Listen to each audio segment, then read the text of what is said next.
Alright, let's talk about this bizarre situation between Spain and Italy that's making headlines. Imagine two European Union countries, supposedly allies, suddenly slapping border checks on each other like they're back in the 15th century. Spain saying, you know what? We're gonna start checking passports on flights and ships from Italy, while Italy fires back with, not so fast, buddy, we're not backing down. And all of this is because of, wait for it, a surge of migrants storming the Spanish enclave of Ceuta back in July. Yeah, 72,000 people in one day. That's not a border crossing, it's an invasion. But here's what fascinates me: why is this happening now, and what does it say about Europe's ability to handle migration? Let's break it down. First off, let's zoom out. Spain's argument is basically, Italy isn't doing enough to stop migrants from using their country as a backdoor into Europe. So Madrid's response: treat Italy like a non-EU nation, checking every traveler's papers. But Italy's like, excuse us. We've got our own security concerns, and we're not bowing to your deadlines.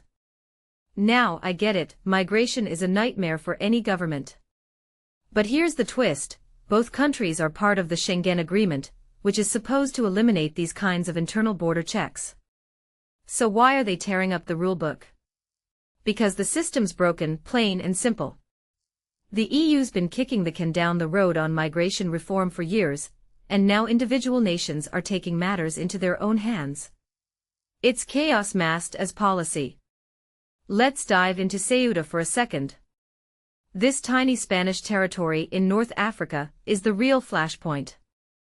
On July 30th, 72,000 people, mostly from Morocco, rushed the border fence. That's not just a bad day, that's a national crisis. Spain blames Italy for not stopping migrants from transiting through their country first. But here's what people aren't talking about: Ceuta's location is a magnet for migration. It's right there, surrounded by Morocco, with a porous border that's nearly impossible to secure 24/7. So is Spain really mad at Italy, or are they just desperate to deflect blame? Because let's be honest, this isn't Italy's fault. It's a symptom of Europe's refusal to create a unified, humane migration strategy. They've got countries playing whack-a-mole with borders while people risk their lives to get in. It's unsustainable. Now, the hypocrisy here is thick enough to cut with a knife. Spain and Italy are both members of the EU, which preaches solidarity and open borders within Schengen. But the second things get messy, they turn on each other. Italy's government is citing terrorism risks and security to justify their checks, while Spain's retaliating by treating Italian travelers like third-country nationals. But here's the kicker: neither side is actually solving the root problem. This isn't about security, it's about political theater. Leaders are throwing up their hands and saying, look, we're doing something, while the real issues fester. Migration isn't going away. Climate change, economic inequality, and conflict in Africa and the Middle East are only going to push more people northward. So unless Europe gets its act together, these petty disputes are just going to keep escalating. What's really interesting here is how this reflects a deeper identity crisis for the EU.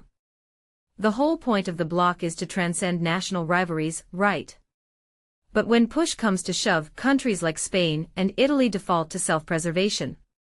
And that's terrifying because it shows how fragile the European project actually is. If a single migration surge can unravel decades of integration, what happens when the next crisis hits? A financial collapse? A war? This isn't just about borders, it's about whether the EU can survive its own contradictions. Personally, I think we're seeing the beginning of the end for Schengen as we know it. More and more countries are reintroducing checks, and once that door opens, it's hard to close it again. The question isn't just who controls Ceuta's border, it's whether Europe can hold itself together without sacrificing its values. What do you think? Drop your thoughts below because trust me, this is only the start of a much bigger story.